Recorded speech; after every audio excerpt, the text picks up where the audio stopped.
Mountain Smith here, reading and reacting to another chapter in the Bible, which I have no idea what's going on. Last one I read was 39, and Joseph got put in prison by Potiphar's wife because she said that he raped her. So hopefully Genesis 40 kind of clears up some stuff here. I don't know, but that's what we're going into. As always, I'm probably going to screw up some names, so bear with me or help me out or follow along if you want. Open up your Bible. So, Joseph interprets two dreams. Okay, so he's supposed to be in prison right now. That's my assumption, because we're moving into the next thing. Okay, Joseph interprets two dreams. Sometime later, Pharaoh's chief cupbearer and chief baker offended their royal master. Pharaoh became angry with these two officials, and he put them in the prison where Joseph was. Does that mean he's going to get good food? I don't know. I mean, he is getting the baker, right? The royal baker. In the palace of the captain. Okay, let me start that over.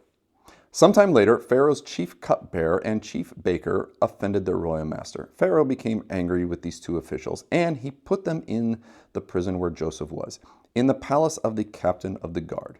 They remained in prison for quite some time, and the captain of the guard assigned them to Joseph, who looked after them. While they were in prison, Pharaoh's cupbearer and baker each had a dream one night, and each dream had its own meaning. When Joseph saw them the next morning, he noticed that they both looked upset. "Why do you look so worried today?" he asked. And they replied, "We both had dreams last night, but no one can tell us what they mean." It's a tough thing, interpreting dreams. "Interpreting dreams is God's business," Joseph replied. "Go ahead and tell me your dreams." So the chief cupbearer told Joseph his dream first. "In my dream," he said, "I saw a grapevine in front of me. The vine had 3 branches that began to bud and blossom, and soon it produced clusters of ripe grapes. I was holding Pharaoh's wine cup in my hand. So I took a cluster of grapes and squeezed the juice into the cup. Then I placed the cup in Pharaoh's hand." Okay, so grapevine, grapes, squeeze the grapes, and you got something in the cup. And that was the cupbearer's dream. "This is what the dream means," Joseph said. "The 3 branches represent 3 days. Within 3 days, Pharaoh will lift you up and restore you to your position as chief cupbearer. And please remember me and do me a favor when things go well for you. Mention me to Pharaoh, so he might let me out of this place. For I was kidnapped from my homeland, the land of the Hebrews, and now I am here in prison. But I did nothing to deserve it." Oh, that's interesting. So Joseph knows what the dreams mean. I guess I kind of have a question here, and why does Joseph have insight into what these dreams mean? Obviously, we haven't gotten to the baker yet, but I'm assuming he's going to tell the baker what his dream means. But I am curious, why does Joseph understand what these dreams are? Anybody want to help me out? I'm helpful. Next up.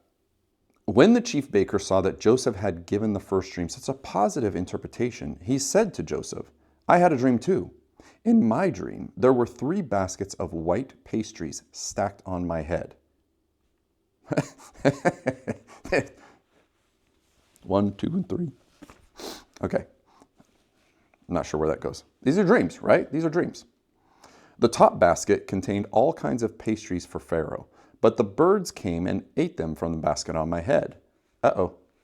That doesn't sound like it's going to be a positive thing. "This is what the dream means," Joseph told him. "The 3 baskets also represent 3 days.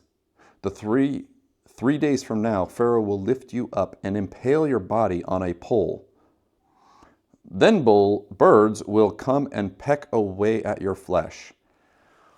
Okay, yeah. That's why I said this one probably doesn't look good. I could kind of see that, because if he's saying that the birds came and took all the fruit or the pastries, I understand that. Oh man, that is some bad news if you get a dream like that. You don't want somebody to tell you that.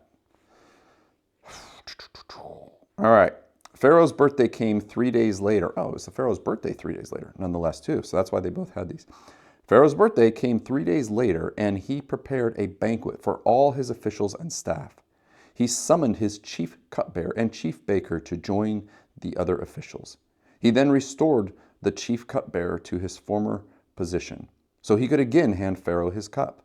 But Pharaoh impaled the chief baker, just as Joseph had predicted when he interpreted his dream. Pharaoh's chief cupbearer, however, forgot all about Joseph, never giving him another thought.